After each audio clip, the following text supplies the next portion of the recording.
Job interview, best top 10. Job interview questions and answers part 1.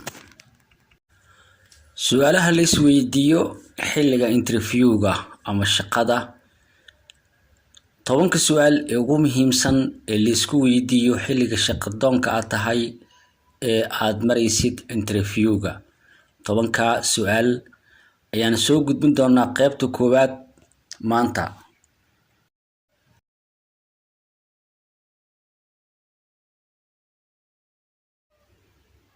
Tell me about yourself.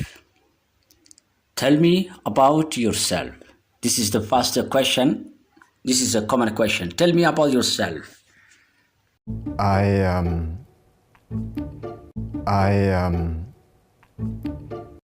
Haddii ay ku tahay markii kugu horeysay ee aadna soo booqatay, fadlan subscribe inoo saar, laagta waa inoo dhiirigelin, commentigana fikirkaada ayaa nagula wadaagaysaa. Mahadsanid. aan dib ugu soo laabana barnaamijkeena maanta wuxuu ku saabsan yahay su'aalaha commonka ama sida caanka ah la isweydiiyo xilliga interviewga aad shaqada u maraysid. su'aalahaasi waxa ugu caansan ilaa 10 su'aal oo la isweydiiyo. su'aalahaas ayaan maanta waxaan ka sharaxaynaa qayb kamid ah. Party 1 ayaan qayb kamid ah kaga sharaxi doonaa hadduu Ilaahay yiraahdo. qaybta kalena waxaan ku sharaxi doonaa cashirka muuqaalka xiga. su'aalahani markii la isweydiinayo inta badan waxay dadka ugu jawaabaan sida loo weydiiyay si aan ahayn, taasi oo sababto in aad mararka qaarkood ku waysid shaqadii. haddaba su'aalahani maxay yihiin? aan bilowno. ilaa 10 su'aalood waxaan ka qaadan doonaa qayb kamid ah maanta. su'aasha ugu horeyso waxa ay tahay ee dadka la weydiiyo xilliga ay marayaan interviewga ay u marayaan shaqada.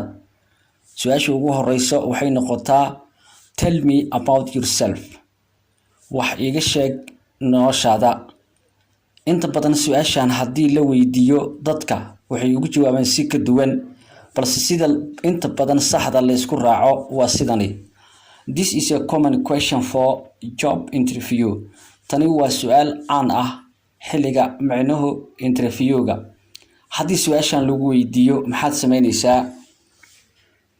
waxaad maraysaa qodobadan ayaad maraysaa. marka koobaad start with your name. horta magacaada ayaad xusaysaa oo sheegaysaa. marka labaad give your place information. waxaad bixinaysaa meesha aad ku nooshahay ayaad si kooban information kaga bixinaysaa. kumaad xil dheeraanaysid. magacaadana waad sheegaysaa, meesha aad ku nooshahayna waad sheegaysaa, laakiin faahfaahin dheeraada ma sii gelaysid. waa laba qodob halkaasi. qodobka saddexaad wuxuu noqonayaa education in a short. waxbarashadaada ayaa si kooban kaga hadlaysaa. qodobka afraad wuxuu noqonayaa job experience if any. haddii aad waayo aragnimo shaqo aad leedahay oo dheeraad ah waxbaad ka sheegaysaa. family in details in short. qoyskana si kooban baa kaga hadlaysa oo kuma dheeraanaysid. intaas ayaa macnaha ay tahay su'aasha inta badan qofka la weydiiyo tell me about yourself. inta hadda aan soo sheegnay waxay ahaayeen qodobadii ayay ahaayeen oo taxan. example tusaale adoo marka hadlaysid oo qodobadii ku hadlaysid na waa kuwanaya. my name is Gedi. magacaygu waa Gedi. I live in Mogadishu. waa tusaale adaa garanaysa meesha aad ku nooshahay. I have done waxaan qabtay ama aan sameeyay waa BA waa Bachelor Business Administration. an MBA waa Master of Business Administration in Human Resource Management. ayaan haddana kasii qabtay.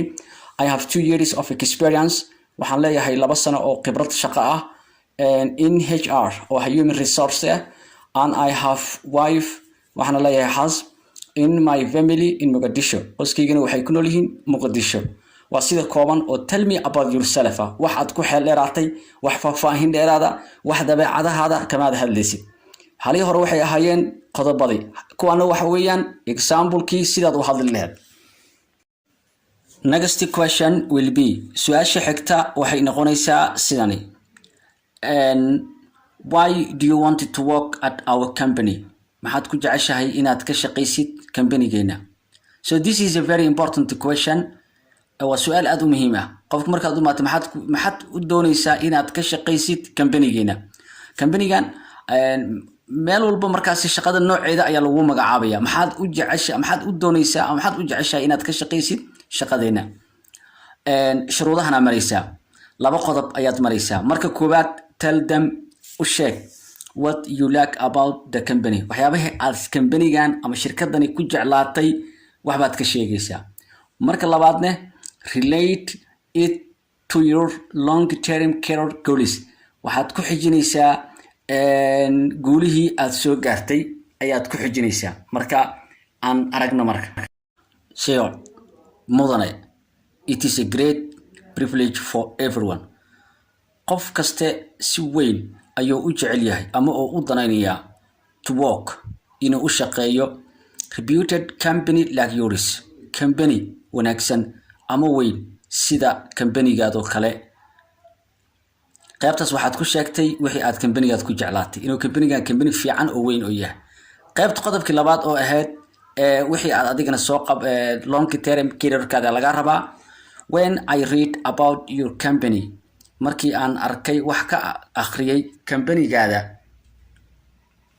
when I read about your company wax ku saabsan companygaada markii aan akhriyay I found that my skills are matching your requirements waxaan ogaaday in xirfadahaygu ay ku habboon yihiin ama ay ka shaqaynayaan baahidaada ama ay wax ka qabanayaan qaybtan waxaad ku sheegtay in companygan waxyaabaha ama qofka uu u baahan yahay in aad tahay adiga maadaama aad leedahay I found that my skills are matching your requirements waxyaabaha aad u baahan oo baahidaada oo companygaada u baahan yahay ayaa ah xirfadahaygu wixii ay qaban lahaayeen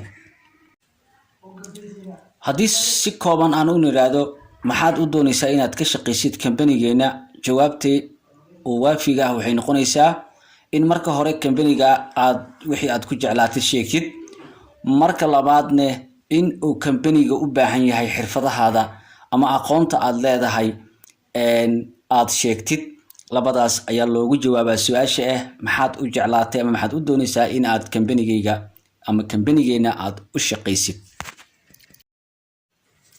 next question su'aasha saddexaad waxay noqonaysaa what are your strengths waxyaabaha aad ku fiican tahay maxay tahay waxyaabaha aad ku xoogan tahay maaha waxyaabaha aad ku wanaagsan tahay maxay tahay meelaha aad ku fiican tahay question 3 su'aasha saddexaad waxay noqonaysaa what are your strengths meelaha aad ku wanaagsan tahay maxay tahay waxa laga rabaa marka qodobada inaad baratid qodobadan ayaad baranaysaa qodobka koowaad waxa weeyaan adaptability in la qabsiyo meeshii markii meel hadii lagu geeyo aad la qabsanaysid hard working qof shaqo badan shaqo fiican honesty qof daacad ah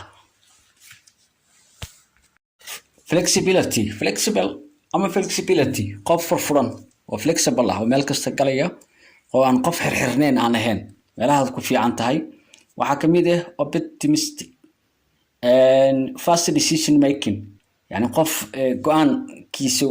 go'aan degdeg leh waxa kamid ah fast decision making go'aan qaadasho inaad tahay qof go'aan qaadanayo waxa kamid ah persistency waxa kamid ah self motivated oo qof isdhiiri gelinayo for example hadaan u soo qaadano tusaale marka su'aashii ahayd maxaad ku fiican tahay waxyaabaha aad strengths aad ku tahay ku xoogan tahay ku fiican tahay waa maxay I am honesty waxaan ahay daacad self motivated isdhiiri geliya and hard working shaqo badan person ah qof shaqo badan with a positive attitude fikirka positive kale oo markasta dadka negative-ka ma fiicna towards my career and my life noloshayda markasta waxaan ka raacayaa dhanka positive-ka ah maaragtay noloshayda iyo career-keeda howlahayga kale wax qabadka ah waxaan mar walba ka raacaa